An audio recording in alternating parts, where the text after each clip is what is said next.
కూటమి ప్రభుత్వం అధికారంలోకి వచ్చి 2 ఏళ్ల కాలంలో సంక్షేమాల వరద పారిందని జిల్లా తెలుగుదేశం పార్టీ అధ్యక్షులు ఏలూరు ఎమ్మెల్యే బడేటి చంటి వెల్లడించారు. దాన్ని దృష్టిలో ఉంచుకుని ప్రజలకు తామేం చెప్పామో, ఏ విధంగా చేతల్లో చేసి చూపించామో అనే విషయాలను కూటమి విజయాలుగా వివరిస్తూ 45 రోజుల పాటు ఇంటింటికి తీసుకెళ్లనున్నట్లు ఆయన తెలిపారు. ఏలూరులోని జిల్లా తెలుగుదేశం పార్టీ కార్యాలయంలో సోమవారం నిర్వహించిన మీడియా సమావేశంలో ఆయన మాట్లాడుతూ ఈ నెల 16వ తేదీ మంగళవారం ఏలూరు ఇండోర్ స్టేడియం వేదికగా నిర్వహించనున్న విజయోత్సవ సభను జయప్రదం చేయాలని పిలుపునిచ్చారు. అన్నదాత సుఖీభవ కాన్సెప్ట్తో నిర్వహించనున్న ఈ సభ కూటమి ప్రభుత్వానికి రైతుల పట్ల ఉన్న చిత్తశుద్ధికి నిదర్శనంగా నిలవనుందంటూ వ్యాఖ్యానించిన ఆయన లబ్ధిదారులే తమ విజయ గాథలను వివరించేలా కార్యక్రమాన్ని స్ఫూర్తివంతంగా నిర్వహించనున్నట్లు వెల్లడించారు. ప్రజలంతా ఈ సభకు హాజరు కావాలని ఈ సందర్భంగా ఎమ్మెల్యే బడేటి చంటి పిలుపునిచ్చారు. ఇదే సమయంలో వైసీపీపై ఎమ్మెల్యే బడేటి చంటి నిప్పులు చెరిగారు. తాము అధికారంలో ఉన్నప్పుడు వందల సంఖ్యలో స్కాములు చేసేసిన గొడ్డల పార్టీ నాయకులు సంఘ విద్రోహ శక్తులతో కలిసి తమ తప్పులు బయటపడకుండా ఉండేందుకే ర్యాలీలు చేస్తున్నారంటూ ధ్వజమెత్తారు.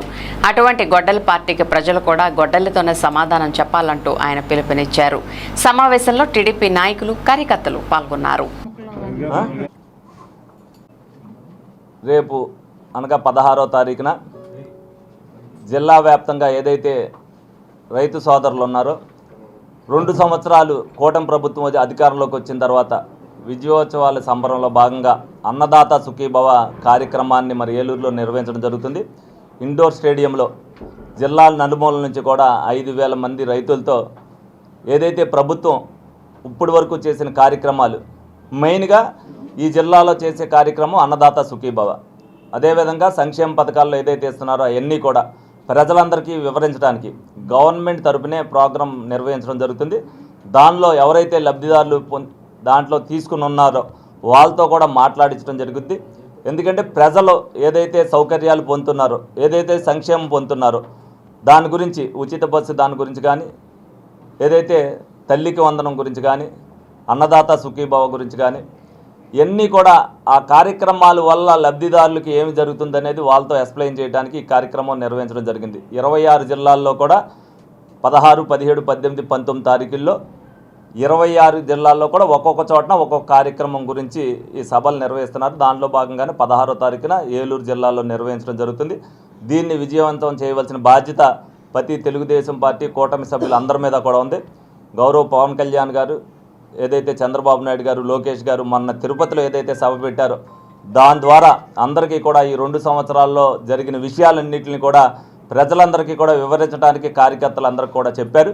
ఈ సభ ద్వారా రైతు సోదరులందరికీ తెలియపరుస్తమే కాదు, రానున్న రోజుల్లో 45 రోజుల పాటు ఇంటింటికి తిరిగి ఈ 2 సంవత్సరాల్లో కూటమి యొక్క విజయాలు, ప్రజలకు ఏ విధంగా మేలు జరుగుతుందనేది కూడా అన్నీ వివరించడం జరుగుతుంది.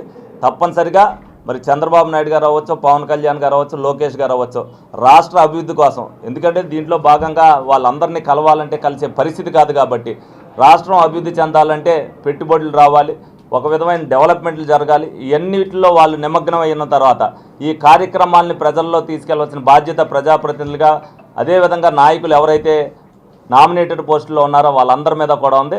ఈ సభని విజయవంతం చేసి రేపు రాబోయే రోజుల్లో ప్రజలందరికీ కూడా ఈ విజయాలు తెలియవలసిన బాధ్యతని ప్రతి ఒక్కరు కూడా తీసుకోవాలని సందర్భంగా తెలియజేయడం జరుగుతుంది. తర్వాత ఏమీ చేయలేదనేది వాళ్ళు చేంజ్ చేశారని ప్రజలు చెప్తారు.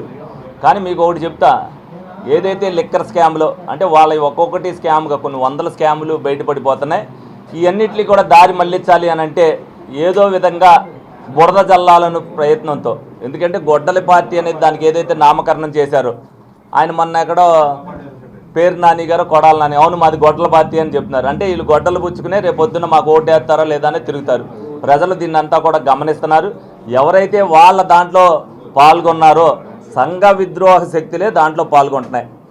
మీరు అవన్నీ కూడా గమనించండి. ఎవరైతే ఉన్నారో దాంట్లో 90% మంది గంజాయి తాగేవాళ్ళు, ఎవరైతే చైన్ స్నాచింగ్ చేసేవాళ్ళు, వీళ్ళు ఆ ర్యాలీలకి వెళ్ళి తెలుగుదేశం పార్టీలో ఇవన్నీ కుదరట్లేదు కాబట్టి రేపొద్దున్న తెలుగుదేశం పార్టీ రాకుండా ఉండాలి అని అంటే మనం అందరం కూడా కలిసికట్టుగా ఉండాలనే ఉద్దేశంతో దొంగలందరూ కలిసి ఆ ర్యాలీలో పాల్గొంటున్నారు. మీరందరూ, ప్రజలందరూ కూడా గమనించాలి. వీళ్ళందరినీ కూడా సమాజం నుంచి వెలివేసే బ్యాచే వాళ్ళు అక్కడ తిరుగుతున్నారు. ఆంధ్రప్రదేశ్ రాష్ట్రాన్ని కాపాడుకోవాలి అని అనుకుంటే గొడ్డల పార్టీకి మీరు కూడా గొడ్డలతో సమాధానం చెప్పాలని ప్రజల్ని కోరుకుంటున్నారు.